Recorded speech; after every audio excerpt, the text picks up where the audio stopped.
address the issue of software piracy, because they realized that software piracy is a menace to the economy, and it deprives the government of tax revenues, economic development. So they banded together to address that particular issue.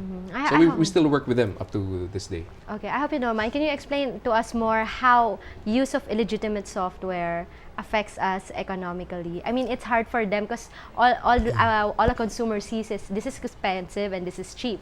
So yun lang yung values that they play around with. Perhaps the easiest explanation would be, if you buy a legitimate software product, the price of that particular software product does not go totally to the software developer.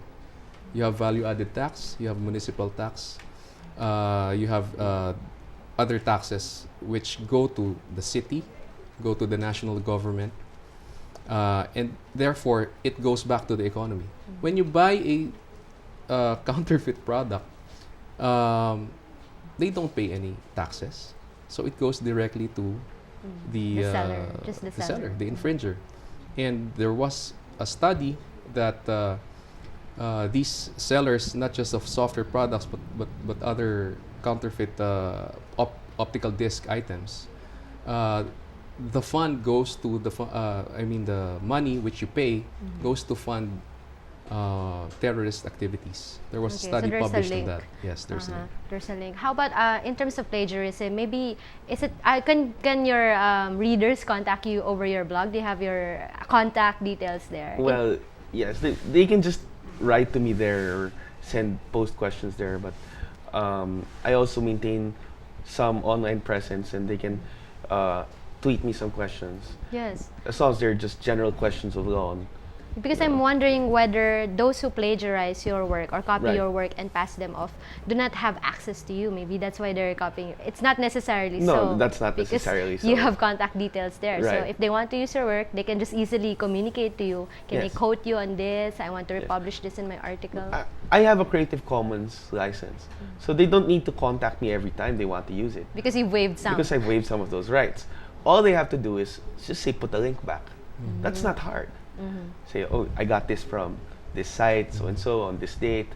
That's all that I need. And keep your byline. Right, exactly. Tell everyone that this is by Francis Acero, right? So are many bloggers encountering the same problem, do you think? I mean, I think maybe the more famous you get, the more tendency you have of getting copied. I think it's more of the bloggers or writers who put their fiction online, who use the internet as, say, a proving ground or some place to, put your material through a dry run.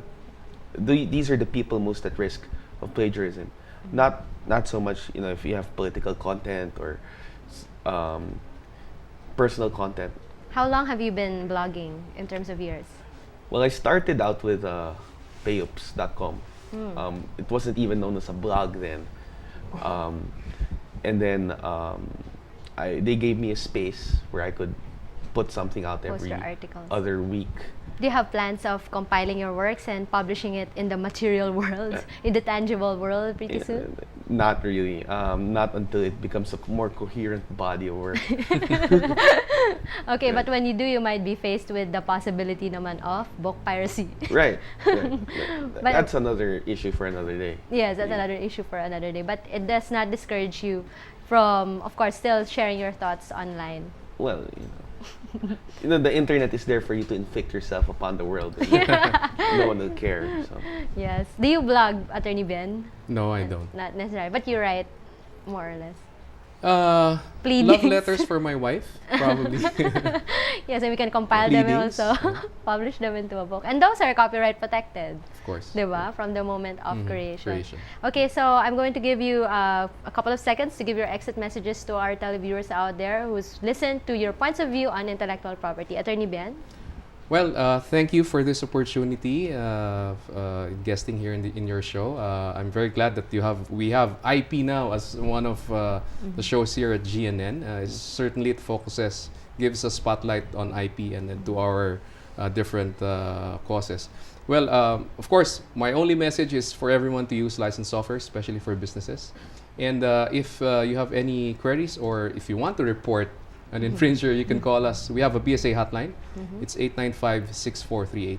Okay, and they also have a website, correct? Yes, our website is www.bsa.org/ph. /PH. That's Attorney Bien Marquez from the Business Software Alliance. Attorney Francis Acero? Right. My only message would be to protect your rights. No one else is going to do it for you.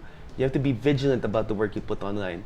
Just because you put it online doesn't mean that it's free for everyone else to use, or that you can just let someone else use it without your consent.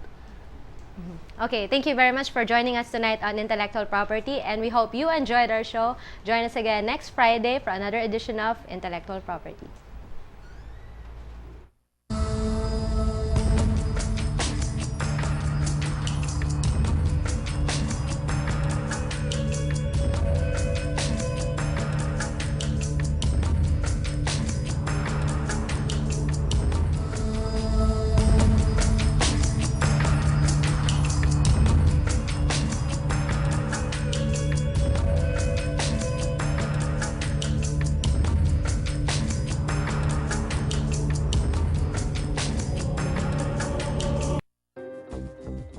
Everything we listen to, everything we watch, everything we read, everything we wear.